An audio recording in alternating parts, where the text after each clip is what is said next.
To all students, myself Purnima Vajpayee. Today I am going to teach GNM secondary students medical surgical nursing. Today I am going to teach next topic neurological trauma. What is neurological trauma? Neurological trauma is an injury to the brain, spine or nerves. Accident involving vehicles, bike, sports or falls usually cause this type of injuries. Neurological trauma can often affect many areas of the body, including the organs, blood vessels, muscles and bones. So care requires a team of specialists. It means neurological trauma एक ऐसी injury है जो कि आपके brain में भी हो सकती है या फिर स्पाइन में या फिर नर्व्स में। ये कैसे होती है? जब आपको किसी भी तरीके का एक्सीडेंट होता है तब, जैसे किससे, व्हीकल से या फिर बाइक आप चला रहे हैं तब एक्सीडेंट हो जाए, या फिर स्पोर्ट्स में आप पार्टिसिपेटेड हैं उस समय कहीं भी चोट लग जाए उससे, या फिर कहीं आप सडनली गिर जाए, जैसे इस सब तरीके की इंजरीज आपको होती हैं। जो आपका न्यूरोलॉजिकल ट्रॉमा होता है वो कहीं भी आपके बॉडी के एरियाज में अफेक्ट कर सकता है, किसी भी ऑर्गन में भी या फिर ब्लड वेसल्स में या फिर मसल्स में आपके या फिर बोन्स में ये अफेक्ट कर सकता है, जिसकी वजह से इसको केयर करने के लिए एक आपके स्पेशलिस्ट टीम की ही रिक्वायरमेंट होती है, जो कि आपके ऐसे केसेस में आपको केयर देने के लिए मदद करती है। एक शब्द और इसमें आप थोड़ा सा भी कंफ्यूज हो जाएंगे। न्यूरोलॉजिकल ट्रॉमा इसका मतलब क्या है? मतलब जो भी ये आपकी इंजरी हो रही है, बोन, मसल, ऑर्गन, ठीक है, ये ब्लड वेसल्स, ये सब कहाँ की? मतलब आपके नर्वस सिस्टम के जितने भी organ, blood vessels, muscles, bone, अगर इनमें इंजरी हो रही है तभी आप क्या बोलेंगे? Neurological trauma. ओके, तो आइए आगे बात करते हैं हम हेड इंजरी। ओके, क्या है हेड? यहाँ पे कुछ डायग्राम दिए गए हैं, anatomy and physiology of head. तो हेड इंजरी होने से पहले हम देखेंगे किस किस पोर्शन में अगर हमें इंजरी होती है तो उसे हम हेड इंजरी बोल सकते हैं। तो आपके मतलब जो हेड है, हेड में कितनी बोन होती हैं? तो फ्रंटल बोन है, नेजल बोन है, मैक्सिला बोन है, मैंडिबल बोन है, जाइगोमैटिक बोन है, और यहाँ पे देखेंगे आप कुछ लोब हैं आपके हेड में। फ्रंटल लोब है, टेम्पोरल लोब है, पैराइटल लोब है, ऑक्सीपिटल लोब है, सेरेबेलम है और ब्रेन स्टेम है। ठीक है, नेक्स्ट हम देखते हैं, इसमें कुछ एरियाज होते हैं जो कि हमें क्या है, सेंसेशन का मतलब क्या बोलते हैं, ट्रांसमीटर का काम करते हैं, जो हमें फील करवाते हैं कि मुझे पेन फील हो रहा है या थर्स्ट, प्यास लगी है या सोना है हमें, ऐसे कुछ एरियाज। तो विजुअल फर्स्ट, सेकंड, थर्ड जो क्रेनियल नर्व है वो, प्राइमरी सोमेस्थेटिक एरियाज हैं, फ्रिंकल्स एरियाज हैं, प्राइमरी ऑडिटरी एरिया जहाँ से सुनते हैं हम, ब्रोका एरिया है, फ्रंटल आई फील्ड एरियाज है, प्री मोटार एरिया है, प्राइमरी मोटार एरिया है। ओके, ये सब आपके एरिया हैं जो कि आपको अलग अलग तरीके का सेंसेशन आपके ब्रेन तक पहुंचाते हैं। ये है आपका स्ट्रक्चर ब्रेन का। ठीक है, तो आइए ब्रेन में देखते हैं, सेरेबेलम होता है, कुछ इमेजेस क्लियर नहीं है। ठीक है, तो ब्रेन स्टेम में कौन कौन से पार्ट होते हैं? मिड ब्रेन होती है, बोन होती है, और आपकी क्या है, मेड्यूला होता है। ठीक है, आप देख लेंगे, आपकी एनाटॉमी के बुक में भी है ये पिक्चर, रेफ़र कर सकते हैं वहाँ से, और पहले भी आप इसके एनाटॉमी में पढ़ चुके हैं। तो आइए बात करते हैं आपके टॉपिक की। क्लासिफिकेशन आपका क्या है न्यूरोलॉजिकल ट्रॉमा का या फिर हेड इंजरी का? हेड इंजरी को ही हम न्यूरोलॉजिकल ट्रॉमा बोलते हैं। तो हेड इंजरी के अंदर आपका क्या, स्कैल्प इंजरी, स्कल इंजरी और ब्रेन इंजरी। ठीक है, तो सबसे पहले हम बात करेंगे क्या है आपका scalp injury. The scalp has many blood vessels. Scalp में आपके बहुत ज़्यादा ब्लड वेसल्स पाए जाते हैं। सो एनी स्कैल्प इंजरी में ब्लीड प्रोफ्यूसली, जिसकी वजह से अगर थोड़ी भी चोट अगर लगती है तो तुरंत ब्लीडिंग बाहर की तरफ आने लगती है। Control bleeding with direct pressure, जिसकी वजह से अगर हम अपना हाथ रख के उस एरिया पे, मतलब जहाँ पे चोट लगी हुई है, अगर ब्लीडिंग कंट्रोल करते हैं तो ब्लीडिंग कंट्रोल हो जाती है। ठीक है, उसी को हम क्या बोलते हैं, स्कैल्प इंजरी। मतलब जो आपके हेड की सबसे आउटर मोस्ट लेयर होती है वो होती है स्कैल्प। ठीक है। फिर आता है स्कल, जो स्कैल्प के नीचे आपका एक टाइट टाइट सा बोन होता है, ठीक है, हेड में। तो skull injury include fracture to cranium and the face, if severe enough there can be injury to the brain. Skull injury तभी होती है जब क्या है, ये बोन फ्रैक्चर होगी, ठीक है, बोन फ्रैक्चर होगी या फिर फेस की कोई भी बोन फ्रैक्चर होगी, तभी क्या है आपके स्कल को इंजरी होगी। और स्कल में इंजरी होने की वजह से हमारा कौन सा पार्ट इफेक्ट होता है, क्रेनियम भी अफेक्ट होता है। अगर बहुत ज़्यादा सीवियर चोट हमारे स्कल में लगी हुई है, तब ये क्या है, ब्रेन को भी हो सकता है नुकसान पहुंच सकता है। फिर ब्रेन इंजरी क्या है, brain injury can be classified as direct भी हो सकता है और इनडायरेक्ट भी हो सकता है, मतलब दोनों तरीके से ब्रेन इंजरी हो सकता है। Direct injury to the brain can occurs open head injuries, मतलब डायरेक्ट हम कह सकते हैं डायरेक्ट हेड इंजरी क्या है, ब्रेन इंजरी सॉरी, क्या है आपका जो डायरेक्टली कोई मतलब चोट लग गई आपके ब्रेन में, या फिर जैसे आप रोड पे कभी बहुत भयंकर एक्सीडेंट हुआ, तो उसमें क्या है आपका स्कल जो है वो फ्रैक्चर होके आपके ब्रेन तक डायरेक्टली वो चोट पहुंच गई, उसी को हम क्या बोलते हैं, डायरेक्ट ब्रेन इंजरी। नेक्स्ट देखेंगे हम क्या है, concussion. Concussion result from direct blow to the head, gunshot wound, violent shaking of the head और through whiplash type of injury. इसका मतलब है, कंकशन का मतलब ही क्या है, बाहर से कुछ मतलब बहुत गंभीर तरीके से चोट का ना लगना, ठीक है, उसे हम बोलते हैं कंकशन। में भी कन्फ्यूजन है, एक बार क्लियर कर लेंगे, ठीक है। तो concussion results from direct blow, direct blow का मतलब क्या है, कोई भी हमारे ब्रेन को कोई भी ऐसा पार्ट जो हमारी ब्रेन में डायरेक्टली जाके चुभ जाए, उसी को हम क्या बोलेंगे, कंकशन, ठीक है। और डायरेक्टली हमारे ब्रेन को क्या करे, वो प्रेशराइज करे, मतलब इंजरी पहुंचाए या हार्मफुल मतलब नुकसान पहुंचाए। तो क्या लिखा, डायरेक्ट ब्लो मतलब कोई ऐसा पार्ट जो हमारी ब्रेन को डायरेक्टली प्रेशर डालता है सर के, जैसे गन शूट, आप जब बंदूक से किसी को मारते तो कोई भी गोली या बंदूक की जो भी पिस्तौल की जो भी गोली होती डायरेक्टली जाके ब्रेन में तुरंत टच होती है। Violent shaking of the head या फिर वेपलेस टाइप ऑफ इंजरी, उसी को हम बोलते हैं कंकशन। कंट्यूशन क्या है, contusion is a bleeding bruise to the brain caused by direct impact to the head. सर में हमने कुछ ऐसा तेज से प्रहार किया जिसकी वजह से हमारी ब्रेन को बहुत तेज चोट लग गई, जिसकी वजह से अंदर ही हो सकता है ब्रेन डैमेज भी हो सकता है, या फिर ब्रेन की जो ब्लीडिंग हो रही है वो क्लॉट भी बन सकता है, ठीक है, उसी को बोलते हैं कंट्यूशन। नेक्स्ट क्या है, पेनिट्रेटिंग इंजरी, मतलब ज़बरदस्ती किसी को हम मर्डर वगैरह कर रहे हैं तो सर में कुछ चुभा दे रहे हैं, उसको बोलते हैं हम पेनिट्रेशन इंजरी।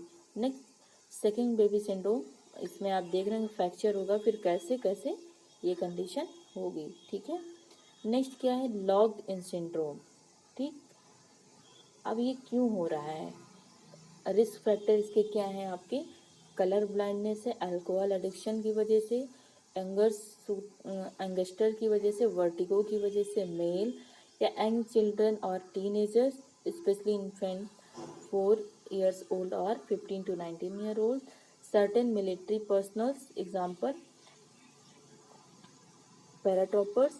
और नेक्स्ट क्या है, Africans Americans who have the highest death rate from brain injury, मतलब जिसको दिखाई नहीं देता है, ठीक है, वेरी मतलब कहाँ पे जाना है कैसे जाना है, तो हो सकता है उसकी वजह से भी ये कॉजेस हो सकता है, या फिर अल्कोहल बहुत ज़्यादा ले लिया, अल्कोहल बहुत ज़्यादा मात्रा में, तो उन्हें नहीं पता हमें किधर जा रहे हैं, ठीक है, कोई मुझे मारने आ रहा है, कुछ ऐसा उन्हें फील नहीं होगा, यही सारे रीजंस होते हैं, ठीक है, रिस्क फैक्टर होते हैं हेड इंजरी के। मेन आपके इटियोलॉजिकल कॉजेज क्या हैं जिनकी वजह से आपको हेड इंजरी की प्रॉब्लम या फिर न्यूरोलॉजिकल ट्रॉमा की कंडीशन फेस करनी पड़ती है। Common causes of head injury include traffic accident, ठीक है, रोड ट्रैफिक एक्सीडेंट, ठीक है। तो इसमें क्या, जैसे कि आप बहुत तेज़ बाइक लेके जा रहे हो और सडनली आपके सामने से कोई ट्रक आ गई और आप अपनी गाड़ी को संभाल नहीं पाए, तो उस समय भी बहुत भयंकर एक्सीडेंट के टाइम पर भी ये दिक्कत होती है, या फिर सडनली आप कहीं गिर गए ट्रेन वगैरह से, ठीक है, फाल या फिजिकल असाल्ट, ठीक, आपको कोई मतलब ऐसे हार्म पहुंचा दिया। फिर एक्सीडेंट एट होम, कुछ भी ऐसा घर में हो गया जिसकी वजह से आपके सर में चोट लगी, छत से गिर गए या ऐसा कुछ, आउटडोर्स घर से बाहर कोई एक्सीडेंट हो गया, या फिर आप किसी गेम में खेल रहे हैं और उस समय गिर गए तो आपके सर में चोट आ गई, ठीक है। ये सब आपके कॉजेस होते हैं न्यूरोलॉजिकल ट्रॉमा के। Sign and symptoms, dilated pupils, जब पेपर मतलब जब भी सर में क्या है चोट लगती है तो लेवल ऑफ कॉन्शियसनेस, ठीक है, जीसीएस आपका जो है क्लासिको कोमा स्केल, वो क्या है तुरंत डिस्टर्ब हो जाता है, और लेवल ऑफ कॉन्शियसनेस भी आपका क्या है डिस्टर्ब हो जाता है। तो आपका जो पीपल है वो जब आप रिफ्लेक्शन के थ्रू देखेंगे, टॉर्च से असेस करेंगे फिजिकल एग्जामिनेशन के थ्रू, तो पीपल आपका क्या है डायलेटेड दिखाई देगा।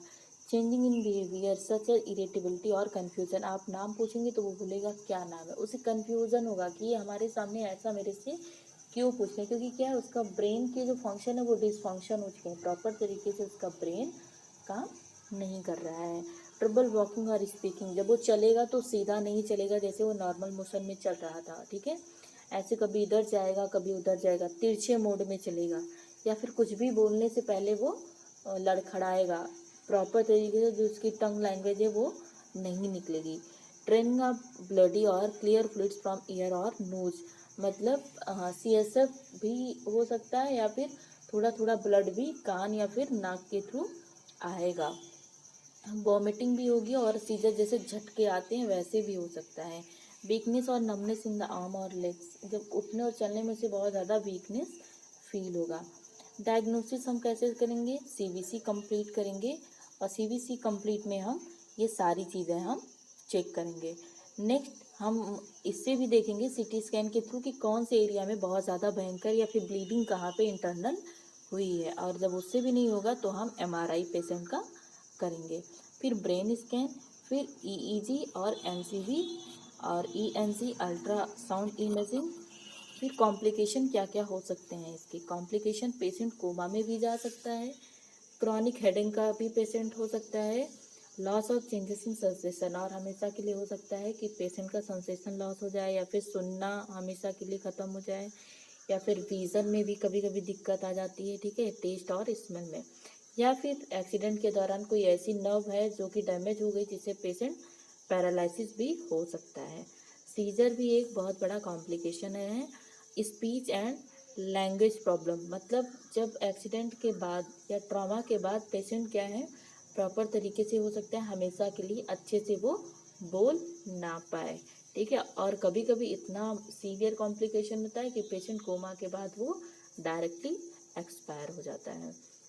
तो सबसे पहले हम ऐसे पेशेंट को इनिशियल मैनेजमेंट क्या देंगे, तो पहला क्या है ABC चेक करेंगे। तो सबसे पहले airway control including cervical spine immobilisation with stiff collar, मतलब कॉलर की बोन पकड़ के सबसे पहले हम उसे एयरवे ब्रीथिंग कंट्रोल, ठीक है, तो सबसे पहले एयरवे हम उसका चेक करेंगे कि हाँ सांस उसकी चल रही है या नहीं, ठीक है, जो यहाँ की बोन है उसमें कोई प्रॉब्लम कॉलर बोन में है या फिर नहीं, ठीक है। फिर ब्रीथिंग पैटर्न उसका हम चेक करेंगे। फिर जैसे आप देखते होंगे इमरजेंसी कंडीशन में तुरंत पेशेंट को हम CPR देते हैं, ठीक है, तो ब्रीथिंग चेक करेंगे, फिर सर्कुलेशन उसका चेक करेंगे, फिर डिसफंक्शन और डिसेबिलिटी क्या क्या प्रॉब्लम उसके साथ हो गई है उसके अकॉर्डिंग तुरंत मैनेजमेंट देंगे, और एक्सटर्नल एग्जामिनेशन बाहर तरीके से देखेंगे बाहर से क्या टूटा फूटा है या फिर कहाँ कहाँ पे चोट आई है उसको हम देखेंगे और उसके अकॉर्डिंग मैनेजमेंट सोचेंगे। Surgical management close head injury, देखेंगे कि पेशेंट को कहाँ पे चोट लगी। क्लोज हेड इंजरी में हम क्या करेंगे, पेशेंट के अंदर कोई अगर इंटरनल ब्लीडिंग होने की वजह से कोई क्लॉट हो गया है, ठीक है, तो उसको क्या करेंगे हम सर्जरी के थ्रू उसको अंदर ही अंदर बाहर निकालेंगे, ठीक। या फिर ओपन हेड इंजरी, देख रहे हैं कि ब्रेन में बहुत ज़्यादा चोट लग गई है तो हमें कैसे उसे ठीक करना है, फिर ब्रेन का कौन सा पार्ट एकदम क्या है मतलब डैमेज हो चुका है तो हमें उसे क्या करना है अलग कर देना है, या फिर स्कल के अंदर कौन सा पार्ट ज़्यादा मतलब ख़राब हो चुका है चोट लगने की वजह से तो हमें उसको रखना है या फिर नहीं रखना है, ठीक है, या फिर कुछ अलग से हमें ट्रांसप्लांटेशन करना है। तो ऐसे ओपन हैंड इंजरी के थ्रू कभी कभी क्या होता है मतलब एक्सीडेंट के दौरान पे स्कल आपका एकदम ओपन हो जाता है बहुत ज़्यादा सीवियर चोट लगने की वजह से, तो कुछ आर्गन्स आपके बाहर निकल जाते हैं, तो open head management, open head injury का मैनेजमेंट, सर्जिकल मैनेजमेंट करेंगे तो आर्गन को हम फिर से दोबारा से उसी जगह पे रिप्लेस करेंगे, फिर क्या है सूचरिंग करेंगे। या फिर डिप्रेस्ड स्कल फ्रैक्चर, मतलब जब स्कल में कहीं भी चोट लग जाती है तो आप एचडी या फिर आईसीयू में जाते होंगे तो सीवियर कोमा में पेशेंट पड़े रहते हैं, देखते होंगे पूरा स्कल क्या है, पूरा ये जो हेयर्स हैं वो पूरे निकाल दिए जाते हैं और फिर क्या है बैंडेजिंग खूब मोटी सी की जाती है। तो पूरा स्कल फ्रैक्चर जैसे आपकी बोन का फ्रैक्चर हो जाता है नॉर्मल हिस्सा, तो दोबारा से जोड़ने के लिए हम क्या करते हैं प्लास्टर चढ़ाते हैं, ठीक है। तो ऐसा प्लास्टर नहीं, लेकिन हाँ कुछ ऐसा थेरेपी के थ्रू कोशिश करेंगे कि जो स्कल की बोन है वो क्या हो जाए आपस में जुड़ जाए। तो डिप्रेस करके मतलब प्रेशर डाल के बोन को एक में हम अच्छे से क्या करेंगे एक दूसरे से जोड़ेंगे, उसके बाद उनका सूचरिंग करेंगे। नर्सिंग मैनेजमेंट क्या है, ineffective cerebral tissue perfusion related to increase intracranial pressure और डिक्रीज सीपीपी, ठीक है। Fluid volume deficit related to decreased level of consciousness and hormonal dysfunction, risk for injury related to decreased level of consciousness, knowledge deficit regarding to the treatment modalities and current situation. Next क्या है nursing management, ineffective thermoregulation related to damage to hypothalamic centre. Next risk for impaired skin integrity related to compromised circulation, shifting to fluid from intravascular to interstitial space, anxiety related to outcome of disease। फिर क्या है जैसा head injury होगा उसी के according हम diet plan करेंगे, ठीक है। और डाइट प्लान के अकॉर्डिंग अदर फूड्स भी आपके हैं उनको हम देंगे, देख लेंगे। और नेक्स्ट क्या है कैलोरी रिक्वायरमेंट कितनी चाहिए पेशेंट को, ठीक है। तो कैलोरी रिक्वायरमेंट डिपेंड करती है आपकी जो आपका जीसीएस आता है, ग्लासको कोमा स्केल का जो स्कोर आता है उस पर आपका डिपेंड करता है कि आपको कितनी कैलोरी पेशेंट को डेली देनी है, ठीक है। तो ये सारी मतलब दिया हुआ है जीसीएस स्कोर कितने में कितनी कैलोरी पेशेंट को देनी है आप रीड कर सकते हैं। नेक्स्ट क्या है उसी के अकॉर्डिंग हमें कौन कौन सा फूड पेशेंट को देना है, ठीक है।